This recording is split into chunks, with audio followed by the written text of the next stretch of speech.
9h sur Radio Espace Guinée. Bien s'informer, ça demande du temps. Et surtout, se forger une opinion. Du temps pour recueillir les faits. Et recouper tous les faits. De confronter les idées. Les points de vue. Et surtout, les décortiquer. Les analyser, les décrypter. Et puis il faut du temps pour s'écouter, se comprendre. Alors chaque jour, donnons du temps à l'info. Le temps qu'elle mérite. Les grandes gueules, du lundi au vendredi, sur Espace. Évidemment pour votre plaisir. Merci à vous qui nous rejoignez maintenant dans la troisième partie de votre émission Les GG sur Radio Espace Guinée. Dans un instant, évidemment, parole aux vrais gens. Mesdames et messieurs, dans cette émission, l'interdiction donc de véhicules d'occasion en Guinée. La mesure connaît un léger assouplissement désormais. De 8 ans, le gouvernement interdit donc l'importation des engins âgés de 13 ans. Les importateurs de véhicules, évidemment, s'en plaignent. On essaie de donner la parole dans un instant. Mohamed Diaby, si vous le voulez bien, à Malal Keita, vendeur de véhicules, évidemment, qui va intervenir dans un instant sur notre antenne. Et puis, notre invité ce matin dans ce studio, une découverte insolite, on va le dire comme ça. Vous le voyez à l'écran. Évidemment, c'est Gessira Diabaté.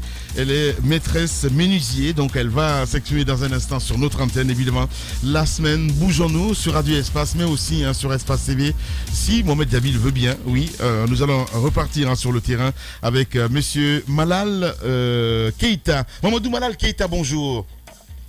Oui, bonjour, monsieur Lamine Guerassir. Bienvenue dans cette émission Les Grandes Gueules. Alors, monsieur Keita, vous avez suivi hier ce décret. 13 ans, ça ne vous arrange pas. Est-ce qu'aujourd'hui, vous avez une proposition concrète à faire au président en termes d'âge des véhicules à importer dans notre pays?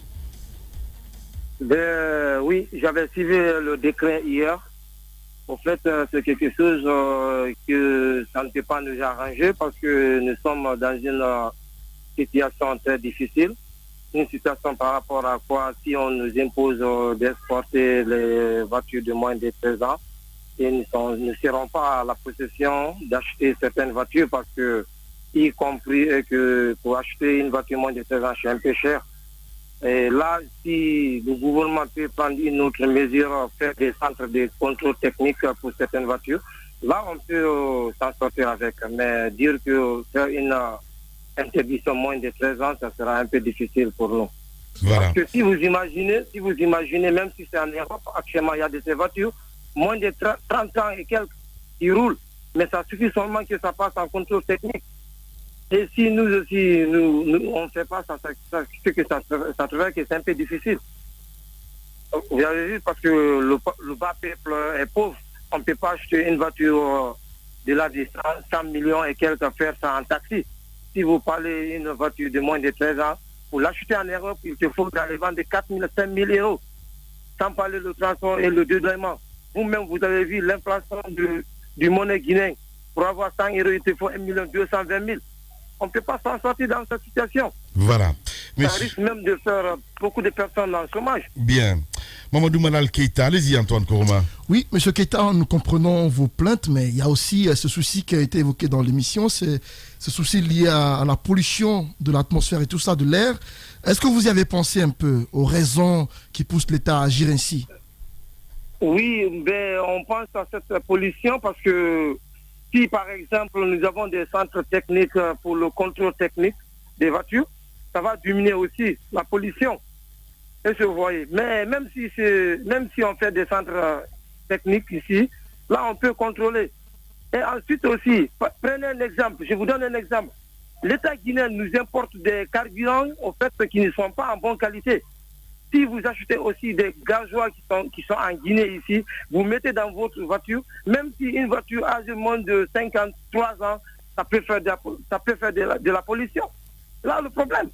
Voilà. On doit résoudre certains problèmes, mais on regarde aussi l'exploitation des pétroles. Ouais. Bien vu? Bien, votre message est passé. Merci beaucoup à Mamadou Malal Keita. Il faut le rappeler, vous êtes vendeur de véhicules ici, en Guinée. Les grandes gueules continuent sur Radio Espace.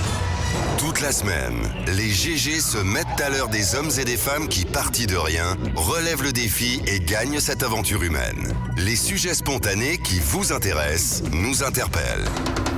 Toute cette semaine sur Espace, les GG à la rencontre de gens qui refusent de se laisser envahir par la morosité.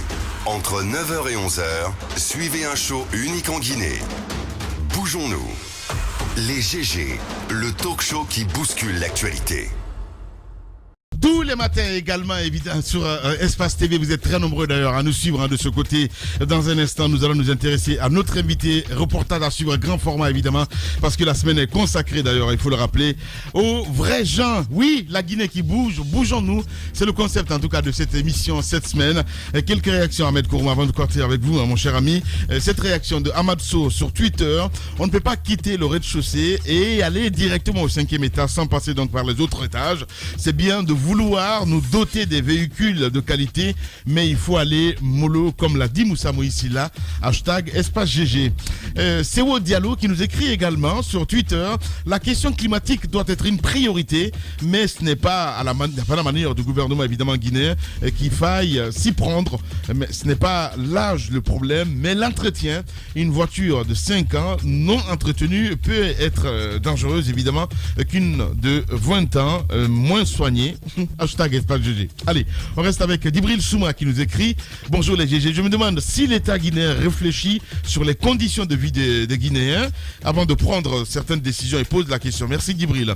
Et lui il est à Wankifon. On reste avec Madiba qui nous écrit dites au grand frère Ahmed de partir à Bokeh pour lutter contre la pollution excessive des usines à ciel ouvert.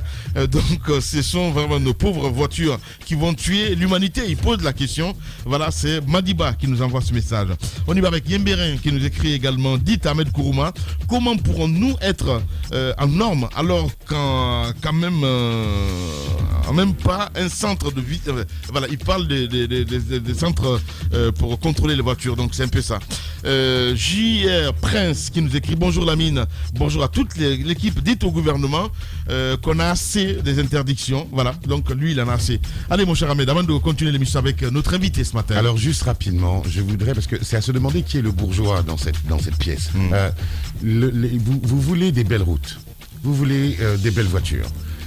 Je vous rappelle juste qu'un État, c'est quelque chose, c'est une entité autoritaire. C'est-à-dire que lorsque l'on veut... Et oui, attends, je rappelle. T'as pas honte? Juste rapidement. Ahmed. Je voudrais rappeler à mon petit frère Antoine qui parlait de la Turquie, que la Turquie, c'est l'Empire ottoman, que c'est Atatürk. Que je sache, les belles routes qu'il a vues quand il est allé, Atatürk, il les a pas construites en caressant le peuple en sens du poil. Je voudrais rappeler juste aussi... Non, mais attends. Je voudrais rappeler qu'au sortir de la Deuxième Guerre mondiale, il y a un homme qui s'appelle Winston Churchill qui a dit: je vous promets du sang, des larmes et de la sueur. Et ça, lui non plus n'a pas caressé les Anglais dans le sens du poil. Si on veut que notre pays évolue, si on veut de belles choses, l'État doit y aller à la truelle. Moi, je suis fatigué de voir que les petits corporatistes, les petites corporations, quand on parle de changement, chacun y va de son précaré. On veut garder ses privilèges au détriment du bonheur du plus grand nombre. Et c'est ces enjeux-là qui sont en cours aujourd'hui en Guinée. Je préfère aujourd'hui qu'on interdise les véhicules de plus de 13 ans, de 20 ans, parce que si ça peut sauver l'ensemble du système de santé guinéen, l'ensemble des Guinéens, et si ça peut nous permettre à nous de léguer une planète propre à nos enfants, je dis vive l'État, que l'État soit ferme et qu'il arrête de caresser les Guinéens dans le sens du poil. Personne n'a dit le contraire, mais tout ce qu'on dit, c'est que l'État déjà a des choses à faire qu'il doit pouvoir faire avant de s'attaquer à des choses très très loin encore. C'est ce qu'on dit. Allez. Il y a la base. Ah ben voilà, il y a la base. Allez, Mafoudi, on s'énerve pas. Je ne sais pas pourquoi vous êtes contre Ahmed Kourouma. Allez, nous allons partir maintenant, si vous le voulez bien, avec cet élément de reportage. Vous le voyez à l'écran, mesdames et messieurs, c'est une femme battante. Elle n'a pas entendu l'État, évidemment, pour se bouger. La semaine, bougeons-nous sur Radio Espace. Nous allons partir avec cet élément de reportage, grand format signé Malik Sangana Kamara. Cet hangar de fortune érigé au bord de l'autoroute Fidel Castro, en face du jardin des Octobres, sert d'atelier à Guessira. Cette dame menuisier travaille ici depuis 2016. Elle y fabrique toutes sortes de meubles à la satisfaction de ses clients. Ce métier, Guessira l'a appris pendant 3 ans à l'école professionnelle de Fria en 1984.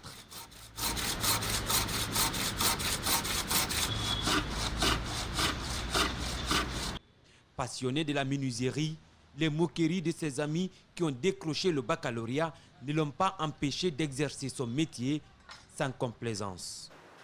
On n'appelait pas centre de formation professionnelle, on appelait IPS. Les gens nous moquaient, nous disaient que l'imbécile prenait de leur salaire. IPS. Vous imaginez? C'était le courage pour être là-bas, surtout pour une fille. Les gens nous sabotaient, mais j'ai suivi formation canadienne, associée avec les formateurs guinéens. J'ai fait 3 ans de formation avec les Canadiens, à Fria. Après 3 ans, je me suis retourné encore à l'école L'Ouverture pour être sous-formationnaire là-bas avec les ouvriers guinéens.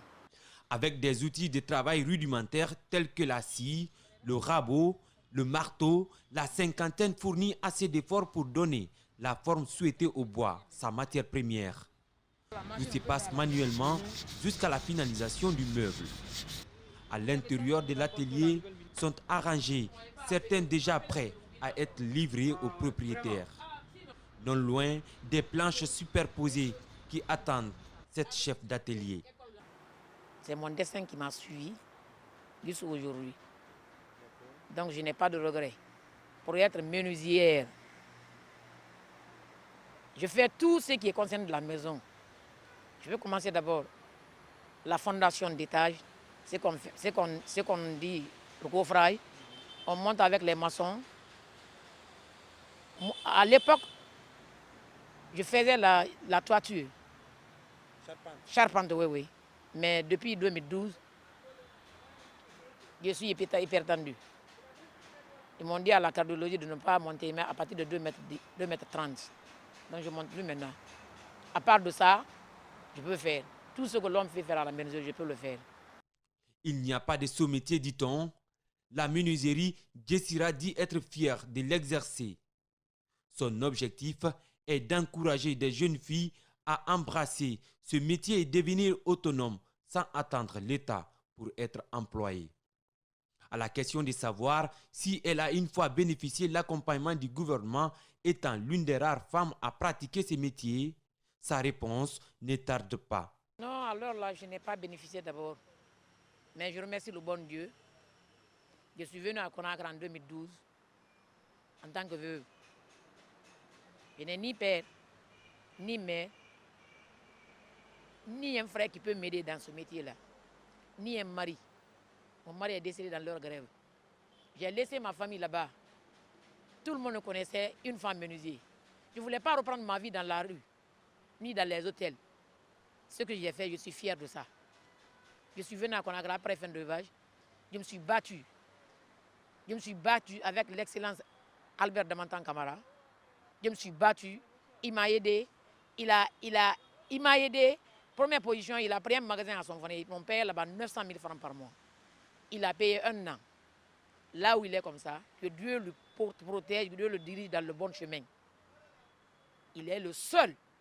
Quand je dis le gouvernement de Alpha, c'est Damantan, il a été le premier à le faire et le dernier pour le moment. Tout ce que l'homme fait faire, la femme peut le faire. Je demande aux bonnes volontés guinéennes et les cadres guinéens et le gouvernement guinéen de venir au secours. Parce que moi, là où je suis comme ça, à mon âge, je ne peux plus faire retour. Victime de l'opération de déguerpissement en cours à Conakry, une partie de son atelier n'a pas échappé à la casse. Les pertes enregistrées selon elle sont considérables. Plusieurs de ces meubles ont été détruits alors que l'atelier était fermé à clé. Elle se demande comment rembourser les propriétaires qui ne cessent d'accentuer la pression. Malgré tout, Guessira ne compte pas baisser les bras. Celle qui s'est fait appeler le Nelson Mandela des femmes de métier veut marquer l'histoire des femmes dans sa Guinée natale, à l'image de Mbalia Camara, Adjamafori, Bangoura. Toute la semaine, les GG se mettent à l'heure des hommes et des femmes qui, partis de rien, relèvent le défi et gagnent cette aventure humaine. Les sujets spontanés qui vous intéressent nous interpellent. Toute cette semaine sur Espace, les GG à la rencontre de gens qui refusent de se laisser envahir par la morosité. Entre 9h et 11h, suivez un show unique en Guinée. Bougeons-nous. Les GG, le talk show qui bouscule l'actualité. Oui, le talk show qui bouscule l'actualité, mesdames et messieurs, l'émotion dans ce studio, vous le voyez à l'écran, notre invité évidemment, Dessira Diabaté, elle est menuisier, il faut le rappeler. Mafoudi en a regardé certainement le reportage à la télévision. Tu l'as dit, on était tous sous le coup de l'émotion. Ouais. Franchement, madame, déjà pour commencer, félicitations. Ouais. Je sais que vous-même, à revoir tout ceci, c'est comme si vous vous rendiez compte de tout le chemin que vous avez parcouru. Ouais. Et dites-nous à date, c'est quoi votre sentiment après tous ces moments, avant qu'on en vienne en détail sur ce que vous faites. Bonjour et bienvenue chez les Grandes Gueules. Vous allez bien l'approcher le micro. Ouais. Voilà, vous allez vous calmer. Sincèrement, il faut être fier, madame. Vous êtes vraiment. Voilà, toute la Guinée est fière de vous. Voilà. Fière de ce que vous faites, fière de ce que vous êtes. Voilà. Bien. Bonjour à tout le monde. Bonjour. Je dis bonjour tout le monde. Hein? Ouais. Je suis fier ce matin-là. Ouais. Il y a le choc. Je comprends. Mais parmi vous, je suis fier. Ouais. Pourquoi je suis choc? Ouais. Parce que je compte personne. Ouais. Pour avoir le fond là. Ouais. J'ai abandonné tout. Ouais. Les gens qui me regardent à Fria comme ça, eux ils sont témoins. Ouais. J'étais logé au l'étage. Je suis descendu là-bas, je suis parti vers Donka. J'ai cultivé l'oignon qu'on appelle en soussou. Il y avait beaucoup d'arrêts. Ouais. Tout Fria me connaissait. Ça. Je l'ai planté. Avec 2 diplômes. Ouais. Premier diplôme, la menuiserie. Il y a eu une maladie de l'œil. On me dit de ne pas continuer avec la poussière. Tellement que je ne voulais pas rester à la maison. Je voulais être autonome. Ouais. Comme aujourd'hui. Je n'ai rien, mais je suis autonome. Ouais. Je demande à mon mari. Ouais. Je vous demande d'abord de m'accorder 1 minute de silence pour mes parents et mon mari. Ouais. Un homme qui a pas. On le parle partout. Quand tu n'as pas eu quelqu'un, tu n'as pas eu une femme que tu peux marier. La femme qui se passe pas la journée avec les femmes, sauf les hommes. Même les habillements difficilement. Elle porte la nuit pantalon comme du matin. Il dit non. Moi je veux guérir là. Je donne la paix. Amen. Amen. Il m'a donné tout, il m'a livré. Donc j'ai planté les oignons là. J'ai vendu les feuilles. À l'époque c'était 25 francs. J'avais ma maman malade avec moi. Je gardais un peu pour la maman. Je gardais un peu pour le fond. Ouais. Une fois, le mari est venu à Conakry, congé. Il travaille à l'usine. Il était chimiste, ingénieur chimiste, chercheur. Ouais. Mais ça ne m'a pas empêché de chercher pour moi. Je voulais être autonome. Ouais. J'ai pensé, j'ai dit un jour viendra.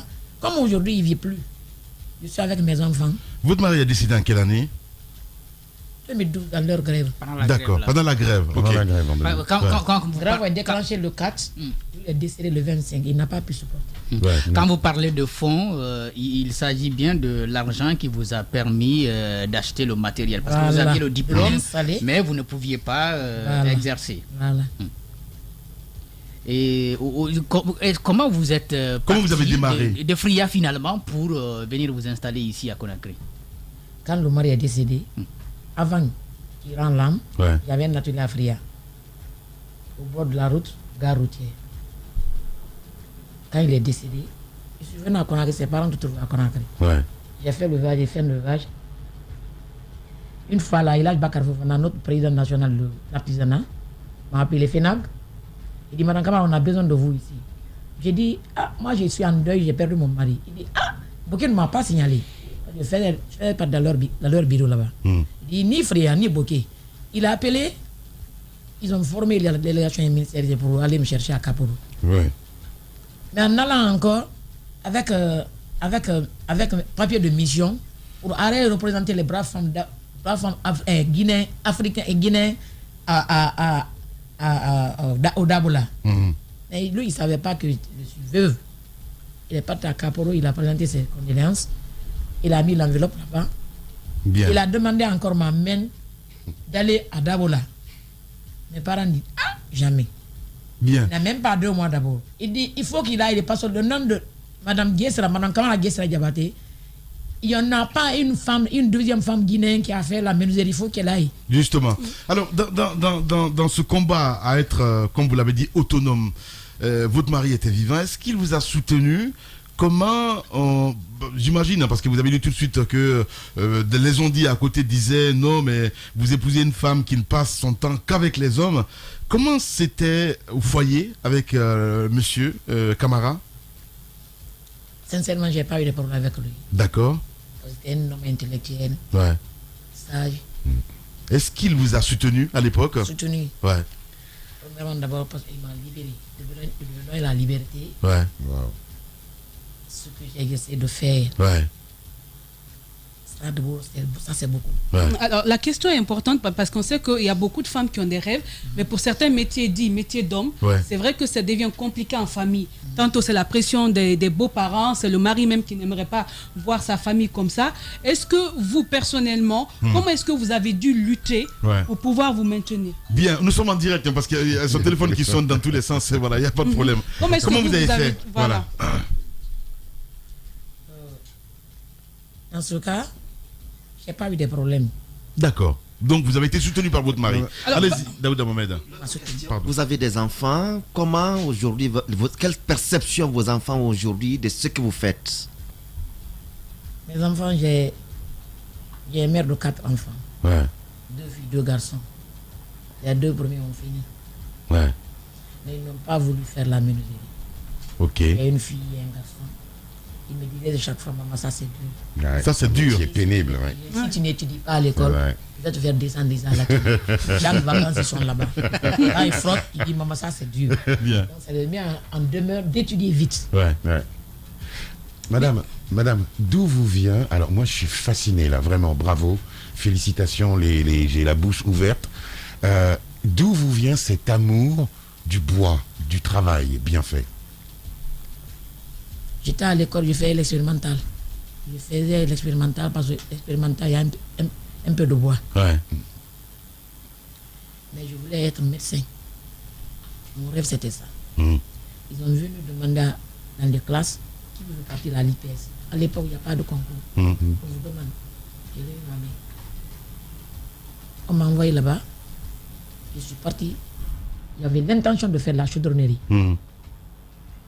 La chaudronnerie m'aimait beaucoup. Je l'aimais beaucoup. Ouais. Parce que ça, je pouvais avoir l'embauche à l'usine. Et on avait 2 experts là-bas. Ouais. Celui qui nous suivait à la chaudronnerie s'appelle Gombol. Celui qui était canadien, celui qui était à la menuiserie s'appelle M. Guy. Un mois, octobre, novembre, décembre, j'ai fait la chaudronnerie. Il y a une dame aussi, elle vit à l'Afrique, elle a fait la menuiserie. 3 mois après, on dit décembre, hein, on a fait notre composition. Les 2 experts ont regardé maintenant les résultats. Le blanc ne s'impose pas à un enfant. Quand ils ont eu les résultats, ils nous ont appelés à la direction. À l'époque, notre directeur s'appelait Demba Keita. Ils ont posé leur problème. Il dit, vous, tu seras bien à la menuiserie. Ouais. Celui qui fait la menuiserie, elle sera bien en chaudronnerie. Parce qu'elle faisait à l'école maths physique. Moi, je faisais biochimie. C'est là-bas qu'on a su que... Ouais. On a détecté votre talent. Voilà.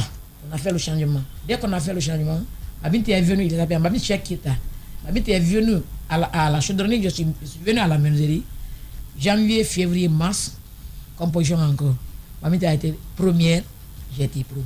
Bravo. Bravo. Je sais qu'elle va finir en chat, Kourma et compagnie. Allez-y, mon cher Antoine. Oui, comme l'a dit Ahmed, on a tous été fascinés par ce qu'on a vu sur les images. Mais il y a juste quelques mots qui ont retenu mon attention. C'est cette reconnaissance à l'endroit d'Amantan Albert Camara. Vous êtes assez reconnaissante par rapport à ce qu'il a fait pour vous. Alors dites-moi, quelles sont vos relations avec le département? Est-ce qu'il y a des actions en vue pour vous aider? Parce que j'ai appris que votre atelier a été détruit par endroits par le déguerpissement. Je vous remercie infiniment. Le département n'est pas venu au secours. Parce qu'ils n'ont pas été informés. Je préparais quelque chose, la dame qui est là-bas à l'heure, je ne suis plus âgée qu'elle. Mais il est mon excellence. Guinabou, Neva, Dramé. Je préparais une chambre, comme je l'ai fait toujours. Je donne mon temps, je lance en Akomara. Lansana Komara a resté pendant 8 mois, je ne suis pas parti là-bas. Je l'ai préparé une chambre. Cette chambre-là, j'ai les photos ici. Des meubles pour chambre, c'est ça? Oui, chambre. Un lit, une armoire de 4 patins et coiffure. Je suis parti le voir. Ils m'ont inscrit le matin, je suis rentré. Il dit bonjour madame, j'ai dit bonjour non excellence. Il dit qu'est-ce que je peux faire pour vous? Lansana Komara. J'ai dit je suis venu pour vous déplacer. Prenez place, j'ai dit non. Je ne suis pas venu pour m'asseoir. Je suis venu pour vous déplacer. Pour vous déranger si vous avez le temps de me suivre avec votre équipe. Ce que je vais faire au nom de notre l'enseignement technique, de voir au lieu d'entendre. Il dit, madame, vous êtes qui? Je dis, je m'appelle Madame Kamara. Il a tout fait. Finalement, il m'a suivi avec l'équipe. Il est parti. Il a trouvé que la coiffeuse qui était devant la devanture. Dès qu'il est rentré, personne. Chef de cabinet était là-bas, lui, il me connaît. Le secrétaire général était là-bas, il me connaît. Dafne là-bas, DRH, tout le monde me connaît. Mais personne ne lui a dit qu'il est menuisier. Il est parti avec son équipe et assistant. Il est rentré. Il a eu la coiffeuse, l'émotion lui a fait, il a tiré. Il dit maintenant, je suis là. Ça, c'est quoi? Il dit, ah, c'est le directeur de cette maison-là, directeur de métaux, qui m'a dit d'arranger ici. Ils vont me faire.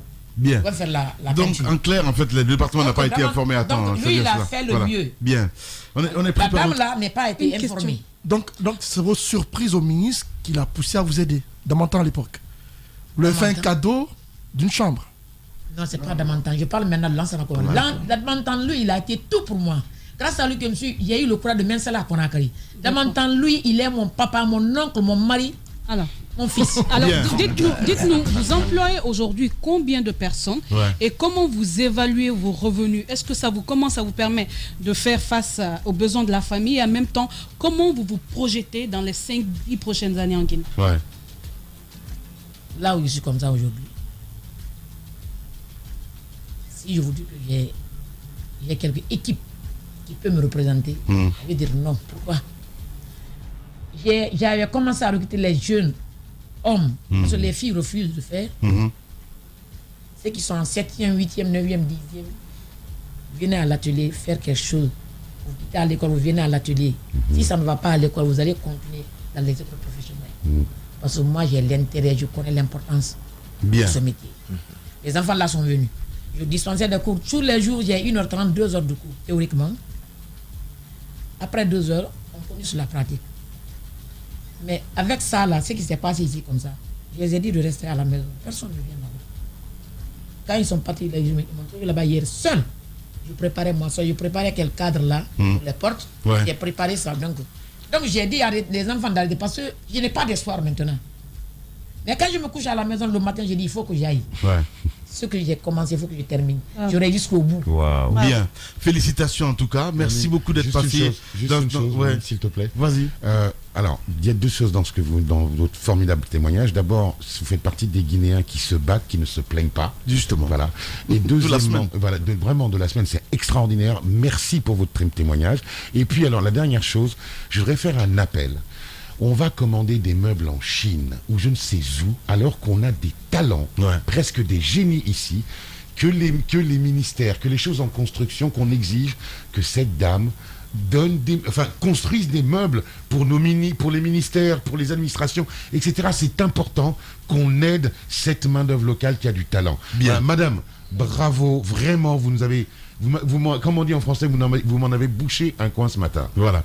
Merci beaucoup, madame. Peut-être un dernier mot pour ceux qui nous regardent à la télévision. J'imagine que c'est les photos qu'elle veut nous faire voir. Voilà, j'imagine. On va essayer de voir ça avec la régie, évidemment, si vous le voulez bien. Comment on peut reconnaître, parce que voilà, elle tient à le faire en direct quand même, il n'y a pas de problème. Comment on peut... C'est ça que j'ai fait pour Alpha. Alpha Condé. Je le vois. Les bons Guinéens, ça c'est beau ça. Les bons Guinéens m'ont trahi. Ah ouais? Ça s'est coupé. Ah, ça s'est coupé. On va le voir. Je vais dire le soir à la télévision. On va voir un petit peu comment on peut diffuser ça. Comment on peut reconnaître la qualité du bois, madame? C'est important. Qu'est-ce que nous on a ici là dans le studio? Ça c'est le copeau, comme un coffre. qui est mélangé avec la colle. Effectivement. Collé avec formica. Oh non. Quand tu fais comme ça. Oui, c'est ça. J'entends. C'est le copain qui est là. Waouh. Le bois lui parle, évidemment. Bougeons-nous. Toute la semaine, les GG se mettent à l'heure des hommes et des femmes qui, partis de rien, relèvent le défi et gagnent cette aventure humaine. Les sujets spontanés qui vous intéressent nous interpellent. Toute cette semaine sur Espace, les GG à la rencontre de gens qui refusent de se laisser envahir par la morosité. Entre 9h et 11h, suivez un show unique en Guinée. Bougeons-nous. Les GG, le talk show qui bouscule l'actualité. Tous les matins également, évidemment, sur Espace TV. Mesdames et messieurs, on arrive carrément à la fin de l'émission. T'as raté un truc incroyable, hein, mon cher Moussa. Ben, c'est juste extraordinaire. J'imagine, ouais, j'imagine. Ouais. Écoute, je sais que c'est une dame en acier. Ouais, inoxydable. Ouais. Et que vraiment, elle fait des merveilles dans un domaine ordinairement réservé à la jante masculine. Ouais. Et qu'elle ait pu être aidée par Damantal Bek Camara. Je trouve que, oui, je te regarde parce que tu m'as bien fixé et je trouve que c'est un exemple à donner. Il y a beaucoup de femmes comme elle. J'en connais une qui est dans la mécanique et qui se bat également dans ce domaine. Ah oui? Oui, bien sûr, elle est mécanicienne. Okay. Elle est sous les voitures, elle démonte les pièces et tout. Je pense que ce sont des métiers à encourager, à ouvrir un peu aux femmes parce que quand elle parle d'égalité de sexe, c'est là où ça trouve son fondement. L'égalité de sexe, c'est là-bas. Ouais. C'est-à-dire qu'on soit capable de faire ce qu'elles font dans la limite du possible. Ouais. Dans la limite du possible, bien entendu. Ce que les hommes peuvent faire qu'une femme ne peut pas faire. ça. Faut prendre ça avec des pincettes. Il y en a. Ça commence pas à gâcher tout aussi. Ahmed, ça existe. Il y a des choses qu'on fait que les femmes ne peuvent pas faire. Il y a des femmes que les femmes font que les hommes ne peuvent pas faire. Voilà, ça existe. Voilà. Dieu nous a pas créé différemment. Tu vas développer ça. Tu vas quand même développer ça. Ce que je ne vais pas développer. Oui. Moi, je veux juste dire que c'est une initiative encouragée. Ouais. Et qu'elle a été victime de déguerpissement. Ça me fait c'est dommage, mais elle peut être une vitrine pour d'autres filles. Ouais. Elle peut être une vitrine pour beaucoup de jeunes filles qui sont frappées par l'abandon scolaire et autres. Je pense qu'en l'aidant, on va donner un bel exemple. Je pense qu'à l'occasion du 8 mars, voici des femmes qu'on doit entendre. Les plaidoiries, les pleurs, les tambours et trompettes doivent cesser. D'ailleurs, puisqu'il y a coronavirus, donc on va pouvoir entendre peut-être les vrais actes. Voilà ce qui a été fait en termes de promotion des droits des femmes. Voilà ce qui reste à faire. Voici les difficultés auxquelles nous sommes confrontés. Et je crois qu'il y a une belle organisation qui est dans ce sens prévu. On m'apprend avec la première dame. Oui. Non, pas une fête, mais c'est un truc un peu plus concret à ce niveau-là. Donc, il faut que le 8 mars change un peu de tonalité dans notre pays. Bougeons-nous. Allez-y, Mafoudia. Ben oui, c'est le débat Bluffé, qui revient. hein? Oui, bluffé, j'adore. J'ai eu à partager un plateau avec elle, donc j'avais le même sentiment. C'était un plaisir de la revoir aujourd'hui. Ouais. Effectivement, dans beaucoup de domaines, il y a des femmes qui s'illustrent comme ça. Et c'est vrai que pour les branches techniques, il y a peu de femmes qui s'y intéressent. Mais déjà, il serait important, par exemple, une femme comme elle, ce n'est pas de la discrimination, mais ce serait en même temps parce que ça a deux objectifs. Non, mais ça peut être une discrimination positive. C'est ce que je suis en train d'aider un entrepreneur et surtout donner envie aux gens, aux femmes de pouvoir y aller. Ahmed l'a rappelé, c'est important qu'elle ait des marchés, donc ça passe justement par des choses comme ça. Continuer la formation, parce que quand on sait les nouvelles donnes dans la fabrication du bois et aussi, continuer à l'aider, c'est ce qui est important. Et c'est l'objectif même de cette semaine, c'est de savoir qu'il y a des Guinéens qui n'attendent pas l'État pour se bouger. Évidemment, et effectivement, aujourd'hui, elle a la volonté d'aller de l'avant. Tout ce qu'on peut faire, c'est de l'encourager et surtout continuer à encourager tous les Guinéens qui, dans tous les domaines, essaient de se battre, de s'en sortir. C'est juste merveilleux. Merci beaucoup. Allez-y, Jacques. Peut-être si on peut aussi l'approcher du côté des centres de formation professionnelle. Le simple fait de la voir là-bas, ça peut encourager, n'est-ce pas, des filles qui fréquentent ces centres de formation professionnelle à embrasser ce métier. Et puis, bien entendu, je suis bien d'accord avec vous, il faut qu'on change un peu nos habitudes en termes de consommation, continuer à importer alors qu'il y a des meubles ici en Guinée. Vous partez dans les bureaux des départements ministériels, tout est importé.